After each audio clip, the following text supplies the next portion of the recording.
Addis, a tender soul of merely 15 years, endured a heartbreaking loss that shook the whole body of her being. The tragic motor accident that mercilessly snatched away her beloved parents left her stranded in a sea of pain and loneliness, pushing her into the world of orphanhood.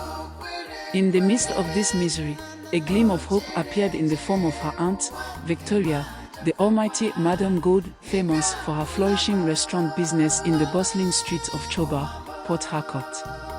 In a moment of supposed homely unity, a decision was made during a serious gathering after the funeral in the village. Addis would find refuge under the care of Madame Gold, who agreed to train her and pave the way for a brighter future, including education and daily bread. The kinsmen, touched by the honeyed words of Madame Gold, entrusted her with the responsibility of keeping the remains of Addis' family legacy, the precious property and hard-earned money left behind by her late parents. Little did they know that beneath the pretense of kindness lay a deceitful shadow, covered in betrayal and deceit. As days gave way to nights, it became painfully evident that Madame Gold's promises were mere lies ringing through the corridors of Addis' shattered life. Addis' departure with Madame Gold to the bustling city of Port Harcourt was filled with a mixture of hope and doubt.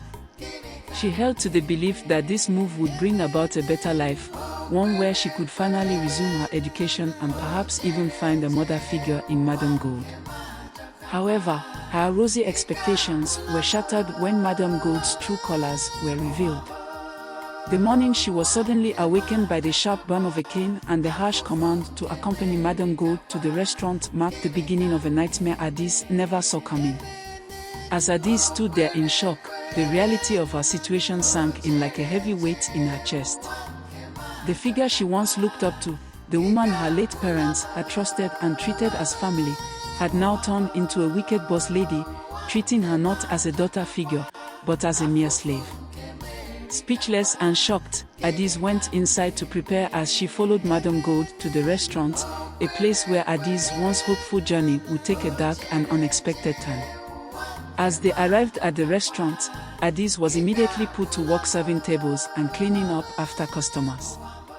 She worked long hours, often late into the night, with barely enough time to eat or rest. Madame Gold was wicked and demanding, constantly insulting and beating Addis for the smallest mistakes and never showing any appreciation for her hard work. Addis felt trapped and alone in this new city, far away from her home and the dreams she once held dear. In the quiet afternoon, as Addis diligently washed the used plates at the back of the restaurant, she heard the familiar call of her aunt, Madame Gold. Setting down the plate in her hands, she hurriedly made her way to where her aunt was standing. Madame Gold quickly directed her to serve the new guest who had just entered the restaurant, a wealthy old man whose appearance speaks of money. Without hesitation, Addis took the tray of carefully prepared food and gracefully walked through tables to reach where the elderly customer was seated. Approaching him with a warm smile and a respectful greeting, Addis was met with a response that sent cold down her spine. The old man's friendly manner quickly disappeared as he began to address her with inappropriate pet names and disturbing gestures that made her skin crawl. Addis felt uncomfortable with the old man's behavior, but she remained composed and continued to serve him. As she placed the food in front of him, he continued to make inappropriate comments and gestures towards her. She angrily left after serving him and returned back to her duty. After finishing his meal, the old man confidently approached Madame Gold, expressing his attraction to Addis and his desire to spend the night with her. Madame Gold hesitated, unsure of how to respond, until the man brought out a large wraps of naira notes. Filled by the opportunity to make some quick money, she agreed, hurriedly instructing Addis to accompany the man. With a heavy heart, Addis unwillingly followed the man out of the restaurant, knowing that she had no choice but to comply with Madame Gold's wishes. Addis' tears flowed freely as she watched the old man drive down an unknown path, unfamiliar to her. The memory of her wicked aunt, Madame Gold, filled her with anger. How could she send her off with a stranger? It was a heartless act, Addis murmured to herself. The old man's inappropriate touches made her skin crawl, a clear warning of possible danger ahead. Adis was nervous, picturing the unknown that awaited her. As they arrived at their destination, the old man instructed her to step out of the car. In front of her stood an extraordinarily fine mansion, so grand it could be mistaken for heaven. Fear ran into her heart as she delayed to enter the lavish home of a stranger. As the old man led the way, she followed behind, unsure of what to expect next. The elderly man stepped into the room and returned with a glass of juice which he dropped inside the kitchen, his fake kind gesture accompanied by a warm smile. He extended the glass towards Adis, offering her a refreshing drink. However, she politely declined, claiming that she was already full from the meal she had earlier. Angered by her refusal, the man insisted that she accompany him to his bedroom, suggesting that they spend the night together. Adis' heart raced with fear as she questioned the old man's intentions. How could he be so shameless and corrupt to ask a 15-year-old to sleep with him? Adis thought to herself. As the old man moved closer to where she seated, Adis made a quick decision to run away from the scary situation. She made a dash for the door, hoping to escape. But to her disappointment, her escape was hindered when she reached the entrance and discovered that the door was securely locked, trapping her inside with the old man. Adis' heart pounded in her chest as fear gripped her. She quickly looked around the room, searching for another way out, but her options were few. The elderly man's smile had gone, his once friendly expression now turned into something evil and terrifying. The man approached her, his eyes filled with a dark desire. Without warning, he forcefully grabbed her, dragging her towards his bedroom with a strength that left her powerless to resist. The sound of the door locking behind them rang through the room, sealing her fate in a prison of fear and doubt. In his evil attempt to abuse Adis, he tried to forcefully rape her, but luck intervened when the glass flower vase behind the bed became her unexpected weapon, as she lifted it and hit the man on the head. Without a moment's hesitation, Adis quickly made her way to the room door, opened it, and hurried towards the main door with serious determination driving her actions. The old man, unable to bear the humiliation of being defeated by a young girl, gathered his strength, raised himself from the bed, snatched the broken glass from the ground, and ran after Adis, determined not to let her escape. As Adis was about unlocking the main door, she sensed something sharp going inside her stomach. Turning back was the old man who had mercilessly stabbed her at the back with the glass in his hand. With blood flowing like a river, Adis fell down, closing her eyes for the final time. As the weight of his actions set in, the old man knew he had to hide the evidence of his crime. With a heavy heart and trembling hands, he grabbed a mop and quickly began scrubbing away the bloodstains that stained the floor. As the clock struck midnight, he carefully lifted Adis' lifeless body and carried her to the boot of his car. In the dead of night, he drove speedily, searching for a hidden spot to dispose of her body. Finally, he decided to dump her body inside of a huge waste bin close to the main road, hoping that no one would ever discover the truth of what he had done. Madame Gode, on the other hand, had slept off, having partied all night with some of the money the old man gave her, unaware that her greediness and wickedness has led to the death of her niece Wadis. The next day, the wicked Madame Gode woke up, got ready, and headed to her restaurant. She was mad with anger, already planning to scold Adis when she returned. This girl is picking up bad habits. How could she stay out all night with an old man without realizing she should come back early in the morning? I didn't ask her to spend more than a night with him. A small girl like her trying to spend more than a night with an old man. What a corrupt generation.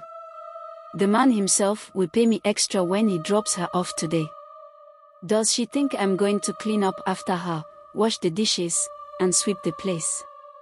When she gets back, I give her a piece of my mind, Madame muttered, as she dusted her tables and danced along to a popular song that was playing. Madame Gode anxiously waited throughout the day, hoping for Adis' return, but it never happened. Thoughts raced through her mind, wondering about the old man and where he might live. Questions of his intentions filled her thoughts. Could he be a kidnapper, Has he taken her niece, Addis, away? No, it can't be. Maybe this is a plan between the two of them to deceive me and take her away, Madame Gold murmured to herself, feeling a wave of worry wash over her. She feared facing her kinsmen and explaining Addis' disappearance if she didn't find her soon. As days turned into weeks without any sign of Addis' return, Madame Gold concluded what she thought was the truth. It is obvious that Addis was willingly staying with the wealthy old man, enjoying a life of luxury while causing her to worry endlessly. With an uncaring heart, Madame Gold made a decision to stop worrying about Addis. She convinced herself that her niece would come back when she was ready, satisfied with the rich lifestyle she was living. When the news of Addis' disappearance reached the ears of their kinsman, who wasted no time in calling Madame Gold for a meeting, she realized she was in trouble and immediately started crafting lies to cover up the truth about what had really happened to her niece, hoping no one would uncover that she had given Addis to an old man to sleep with her. During the meeting in the village, Madame Gold narrated a story claiming that Addis had not been raised properly by her late parents and had actually run away after misusing the money given to her to give to the butcher they were buying meat from. She went as far as fabricating stories about people spotting Addis squandering the cash with young bad boys on the streets. After the meeting, the kinsman believed her lies and agreed to join in the search for Addis in Port Harcourt. Little did they know that Madame Gold had succeeded in deceiving them. It was in the early hours of Saturday when the waste bin disposers began their routine job of gathering around and packing all the waste from the large bin on the main road into their waste van for disposal. On that fateful Saturday, as they were busy carrying out their task of packing the refuse, the odor that came from it was so bad and overpowering that they had to wear extra nose masks to protect themselves from the bad smell. Amidst the act of packing the waste, they noticed something out of the ordinary, a form that resembled a human being. Anxious and curious, they poured the accumulated waste onto the ground, and to their shock, they discovered the dead body of a young girl with blood stains on her dress. As their screams echoed through the air, a crowd of people quickly gathered to see what was causing the commotion. Amongst the confusion, the lifeless body of a young girl lay on the ground, sending shockwaves through those who knew her. People rushed to Madame Gold's restaurant to inform her of the tragic news, as many admitted to knowing the girl and feeling heartbroken by her untimely death. The police were called to the scene and quickly arrived to investigate the situation. They gently lifted the girl's body, carrying it away as the crowd watched in mournful silence. The police, having laid her in their van, returned and collected few statements from those who knew her, and they all narrated how the girl was being maltreated by her supposed aunt. Madame Gold, who had just arrived on the scene, was instructed to follow the officers to the police station for further questioning and investigation. Madame Gold, having arrived at the police station with the officers, felt a wave of fear wash over her. She knew that she had to act smart to avoid the shameful truth of her bad deed being uncovered by the clever police officers. The detectives had already sent Addis' lifeless body to the hospital for an autopsy, seeking to expose the secret surrounding her untimely death. Madame Gold, now finding herself in the hot seat, was led into the tough DPO's office where she would face a heated interrogation. As per the statements we have gathered from witnesses, it appears that you have been mistreating your late niece, Addis, the DPO began, fixing Madame Gold with a harsh look. We would like to know where you were when she left the house and why you failed to report her missing. Madame Gold's heart was pounding as she tried to come up with a believable explanation. She knew that if the police found out the truth about what happened to Addis, her reputation and freedom would be at stake. Addis had always been a spoiled child who refuses to listen to my warnings. It's obvious that her late parents never trained her well. Addis had engaged in inappropriate relationships with men of all ages despite my attempts to stop her. I have had to discipline her to correct her behavior, not to mistreat her. Those who accuse me of maltreatment lack understanding and proper parenting skills. One day, I asked Addis to buy meat from the market for me and warned her not to take too long. Despite her agreeing, she did not return all day, causing me to lose customers. When I checked with the butcher, he confirmed that Addis had not been there. I searched for her and eventually found children who had seen her with her boyfriend in a hidden spot. Feeling anger, I waited for her to return home so I could address her behavior, but she never came back.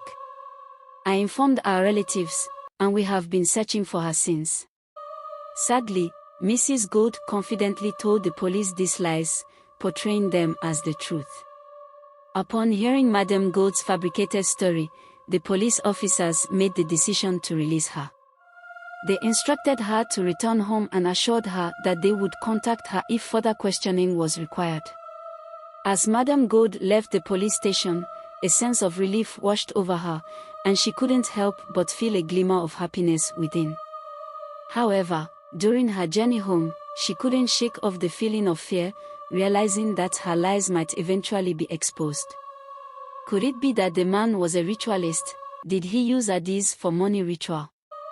My own greed may lead me into deep trouble one day, Madame Gold muttered to herself as she arrived back at her house.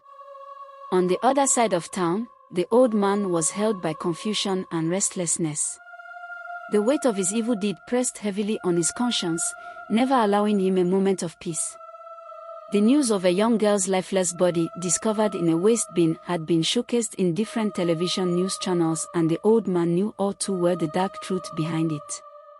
His own home, once a place of comfort, now served as a haunting reminder of the dark events of that fateful night. It felt as though the spirit of the late Addis roamed within its walls, her presence tormenting him with guilt and remorse. Every night, he was attacked by nightmares of her dead figure, weeping tears of blood and pleading for his confession. The weight of his sins became unbearable, driving him to desperate measures. Fearing the long arm of the police closing in, the old man made a quick decision to run out of the country. He quickly purchased a ticket and embarked on a journey to the airport, hoping to escape the consequences of his actions. However, fate had other plans in store for him. As he raced towards his escape, his reckless drive was met with a tragic accident that nearly claimed his life. The old man was left injured and broken, his attempt to escape justice almost leading him to his death. He was immediately rushed to the hospital for urgent medical treatment. At the hospital, the doctors' bold efforts to save him proved almost unsuccessful, as each treatment they administered failed to bring about any improvement. The old man's desperate cries filled the ward, as a tiny voice of a young girl kept on disturbing him, demanding his confession. Despite their best efforts, the medical team ultimately had to accept defeat as they realized that the old man's problem was beyond physical. They left him there, seeking for another means to save his life. The old man reached his breaking point, unable to bear the weight of his guilt any longer. He urgently called for the doctors and nurses to gather around him, knowing that he could no longer hide the evil crime he had committed. Being one of the wealthiest individuals in Port Harcourt, the doctors and nurses had treated the old man with the utmost respect and care since his arrival at the hospital. They were all gathered around, their curiosity heightened as they awaited his revelation, eager to uncover the secrets that he had been carrying. With a shake in his voice and tears running over in his eyes, the old man slowly and shamefully began to confess the shocking truth of what had happened on that fateful day. The weight of his sin was unbearable as he narrated how he had attempted to force himself on a young girl, and when she tried to escape, he angrily ended her life with a piece of glass in his hands. The guilt consumed him as he revealed how he wickedly disposed of her body in a waste bin across the road. Each word he spoke sent shivers down the spine of everyone present, as the realization occurred to them that the person responsible for the sad death of the young girl, whose story had gripped the city, was none other than the old man before them. Without hesitation, the medical staff knew they had to do the right thing and immediately contacted the police. The police were quickly summoned to the hospital to hear from the horse's mouth. When the police arrived, the old man repeated to them what he had already told the doctors, this time dropping the bombshell that Madame Gold had given him permission to sleep with her niece in exchange for money. This revelation shocked the police and made them realize that Madame Gaude had been deceiving them all along. How could you be so heartless as to trade with the life of a young girl? The police officer questioned the old man, who bowed his head in shame, realizing the hardness of his actions. Is she the only girl in the world you found attractive?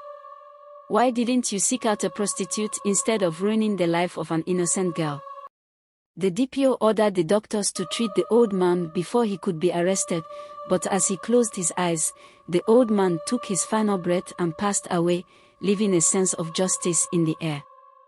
The police immediately left the hospital, their hearts heavy with the weight of injustice as they made their way to Madame Gaude's restaurant. As they arrived, they were met with the sight of the famous Madame Gaude, chatting and laughing with one of her customers, seemingly without a care in the world. Anger boiled within the officers as they approached her, their expressions bold and determined. The tension increased as the crowd of people gathered around, their whispers of curiosity and shock flowing in the air. With a quick and decisive motion, the officers arrested Madame Gaude, her pleas falling on deaf ears as they led her away from the scene. The watchers' murmurs followed them as they placed her in the back of their van, the weight of her sins heavy upon her as the vehicle drove off into the night. At the police station, the atmosphere was tense as the confession tape of the old man played, revealing Madame Gaude's guilt without a shadow of doubt. Unable to spin her lies this time, she hung her head in shame, the weight of her crimes heavy on her conscience. In the days that followed, the wheels of justice turned mercilessly as Madame Gaude was brought to court and faced the consequences of her actions. The sentence was quick and severe, life imprisonment with hard labor. As she was escorted out of the courtroom, her tears were met with mockery and hate from the watchers, who could not understand why she had to be such cruel. Her name should have been Madame Gaude, not Madame Gaude, a voice from the crowd rang out, revealing how angry they were. Locked away in her cell, Madame Gaude couldn't help but shed uncontrollable tears, knowing fully well that she would spend her last days in prison. Justice had been served, but it came at a heavy price.